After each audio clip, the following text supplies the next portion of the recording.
What it do, y'all? My name is Chase. This is Chase Down, coming back with you for some NBA content. Now that we're a week into the season, about 2 weeks into the season, I just want to talk about the teams that I like and teams that I'm not so happy with their performance to start the season with. Starting off with the Orlando Magic. The Orlando Magic have been playing phenomenal. They have been playing great. They've been out there hooping, starting with Paolo Banchero, looking like an all-star, looking like almost a superstar if we want to even take it there. This could be his third jump in 3 seasons. Very underrated player. Got that, from what I've been saying, a LeBron type of build. 6'8 to 6'10 player, big frame, can body bigger people, centers, power forwards, small forwards, can get to the hoop, put his head down, get to the basket. Still got the shoot in where he can shoot from outside the three. Decent at it, not the best, but he's getting there. But when it comes to his younger guards and smaller guards, he's putting them down in the post. He's not scared to get a bucket. Over 2 people, he doesn't mind it. That's why I like Paolo Banchero. He's holding this team together. He's the leader of this team, and backed up by Franz Wagner, who last year he struggled, but to start the season, he's doing phenomenal. 20 points in every game minus this last one, and where Paolo dropped 50 points in, where you don't even need a score. Just give Paolo the ball, let him work. And that's exactly what he's been doing. And we know this team is a very defensive-minded team, but the fact that they're able to keep up with the team like the Pacers, who was a high-paced team, and they're able to compete, they're just looking phenomenal out there. And with their compliments of Kentavious Caldwell-Pope, he came in here. We knew he wasn't going to come in here and be the massive 20-point-per-game scorer, but man, he brings another element to this team that we needed. It was a great offseason signing. This is exactly what they needed. He comes in there, plays defense, and when they need it, he can shoot that three when they need him to. He spaces the floor out. He lets Paolo work. He lets Franz go from the first level to the second level to the third level. It's making everyone play better out there. A person that I like on this team as well, Anthony Black. I was high on him from the draft, but I was concerned with how deep this team is. Tall, lengthy guard, can do it all. He's not the type of person I'm going to see that I think he's going to be an all-star anytime soon. But man, late in the shot clock, late in the game, everyone's panicking, you give him the ball. He's going to make something happen.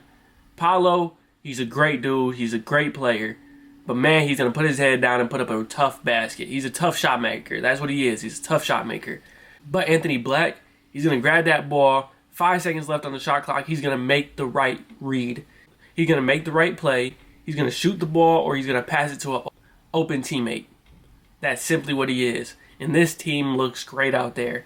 I had them pretty high on my Eastern Conference rankings, and I think that they are going to be a team you don't want to play with. Now, when it comes to a team that I'm scared about, I want to talk about the Pacers. They scare me. I wasn't very high on them to begin with. I didn't feel like their last run was a fluke. I feel like they completely deserved what they got. No matter what people say about injuries or whatever, they made the conference finals. We can't take that away from them. But from the halfway point of the season to the end, Tyrese Halliburton did not look good. That injury must have had him lingering, and I didn't think it was a sustainable way to play basketball. But I was hoping they'd prove me wrong, and that's all I wanted out of them, just to prove me wrong. Andrew Nembhard showed out. Benedict was coming back. Miles Turner just being Miles Turner. Like, it's a good team over there, and I had a lot of confidence, but I was curious on how they were going to do with their year 2 run. I compared them to the Sacramento Kings from a few years ago, and that's exactly what they're looking to be. A team that made a deep run, even though the Sacramento Kings didn't make a deep run in the playoffs. But they made a deep run in the playoffs. They did good. They did good throughout the whole season, like the Beam. And then in the second year, they had a little slump where they needed to find another player to complement everyone on this team and make that next push. And with the Pacers, that's exactly how I see it. Pascal Siakam is doing great. He's doing exactly what you got Pascal Siakam to do. Come in there, get 20 points, get a few boards, really be the consistent scorer on this team. But when it comes to the other parties of the team, Andrew Nembhard, somebody that showed out in the playoffs, he got his real big jump, showed out against Boston, kept them running when Tyrese wasn't, but he's not doing his thing anymore. They started off on low minutes, and then they worked his way up, but now he's just not performing like you want him to. And that's just because people got film on him. And this could easily change. He could easily evolve. That's not what I'm saying. I'm not saying he's a bad player, but as of right now, he's not doing so hot. Tyrese Halliburton had a slow start to the season. He doesn't seem decisive like he was last year. He falls on the three a lot. He's not getting to the basket. And when it comes to players, a lot of these players are scorers. When they score, it opens up the court, and you're able to get nice, easy assists. That's exactly what he should be doing. With his vision, he can easily get that. He has a great scoring ability, but he's relying too much on passing. But the thing is, they're letting him do it. They are letting him pass because they know he's not scoring unless it's a three. He's not getting to the basket. He's not getting to the basket until I see the second half. By then, the game's already done for. So I don't understand what he's doing. I don't know if he's going to evolve, if he's going to understand that he can't just do this. The other night, he had an absolute stinker. And all he was doing was shooting threes. I think he shot 8 shots, and 7 of them were threes. That's not a way to play basketball. But on the other hand, Bennedict Mathurin looked good in a few of his performances. A nice high spot of the team. But I do see somebody getting traded on this team, and they have a lot of parts on this team. So someone's bound to get traded by the trade deadline. They need something. They need something to pick up this pace. Or not even pick up the pace, but just connect everyone where Tyrese is allowed to do what Tyrese is known for. But, again, it's an overreaction to the season. That's exactly what this video is. So, hopefully they can prove me wrong. But as of right now, I barely had them above a play-in team. And I don't know if they're even going to be a play-in team. For another team I'm high on, I have the Lakers. I don't want to talk about the Lakers. I don't want this channel to be like ESPN and everything, but I feel like I have to talk about the Lakers. They look good. Under this new JJ Redick system, it seems like they are a well-oiled machine.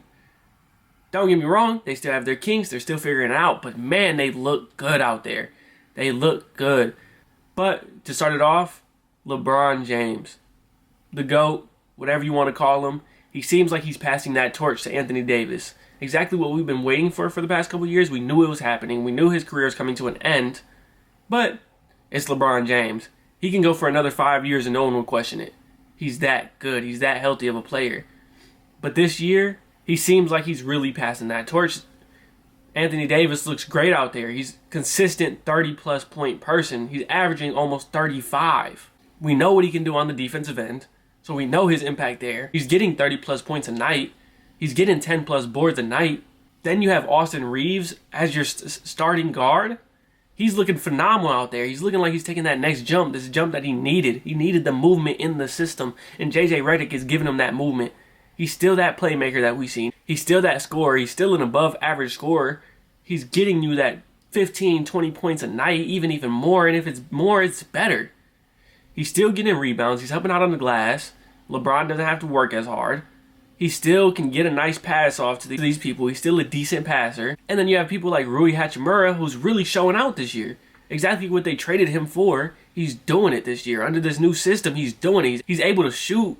The other night, he shot 100% from the three. That's exactly what this team needs. And he was showing out last year in the playoffs. He was a nice bright spot for them. But this year, he's really doing it. A nice, tall dude. He's possible to get 20 points, close to 10 rebounds. That is a nice compliment away from AD and LeBron. Take this extra weight off their shoulders. That is exactly the power forward they need on this team.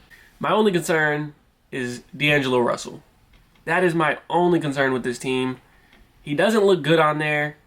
He has been a trade rumor talk, and he saved his trade rumor last year, sparking all those threes towards the end. Soon as the trade deadlines come up, he shows out. I would be opening to trade him. He doesn't seem like he fits this team. Austin Reeves seems to have that covered. If I was them, I would trade him. He doesn't seem like a nice piece for this team. He still fits well, don't get me wrong, but I think they could simply do better. As a team that was looking at all these offseason trades, I think this is time to finally cash in on those chips. You know what you have. You know this JJ system works. Now you might as well go all in with it. LeBron only has so many years left. AD seems to be in MVP form. This team seems to be in prime LA form, and I think this is exactly what they need over there in LA compared to the last 2 years with Darvin Ham. Also, you have a player like Jackson Hayes, and you still have the rookie Dalton Connect 4. Jackson Hayes is out there sometimes looking like Derek Lively, and if they can even get a glimpse of that every now and then, they have themselves a nice backup guard. They do. They have themselves a nice backup guard over there.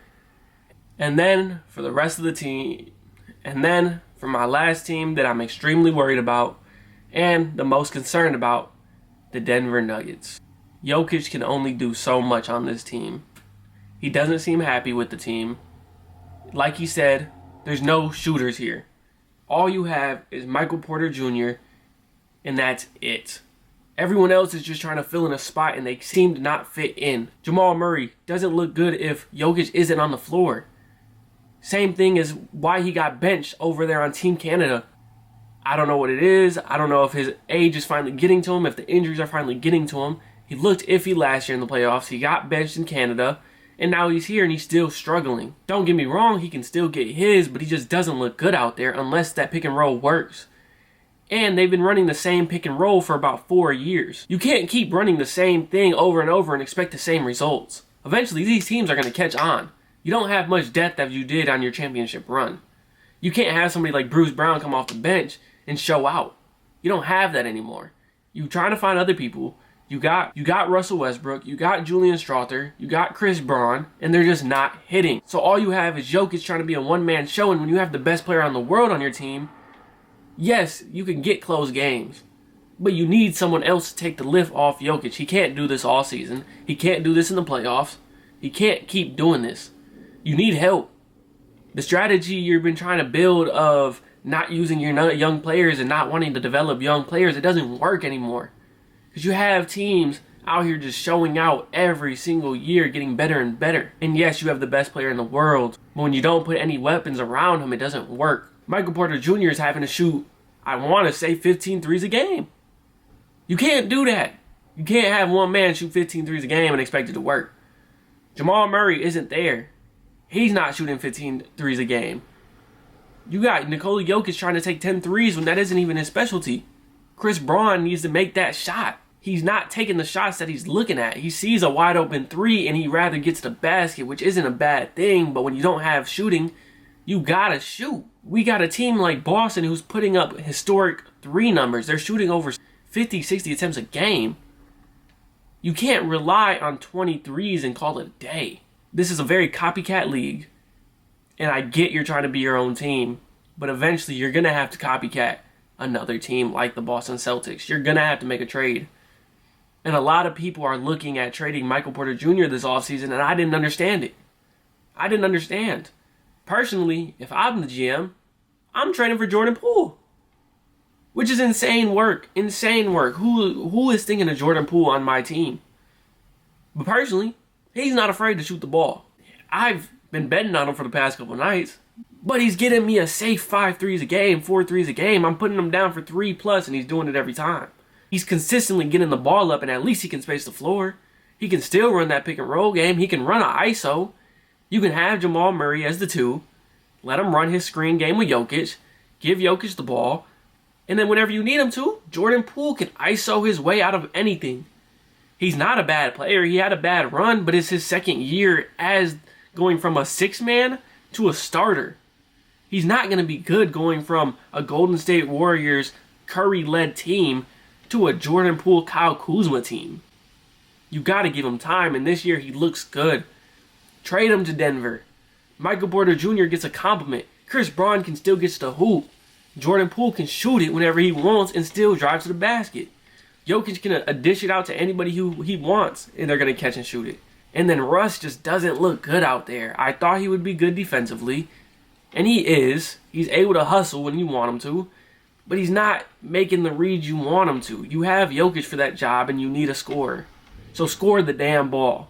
And those are just two teams from the Eastern and Western side that I'm either concerned about or I have high hopes for. Thank you guys for watching the video. My name is Chase. This is Chase Down. Like, subscribe, comment any content you want, and I'm hoping to produce more once my schedule frees up. Thank you guys for watching, and goodbye.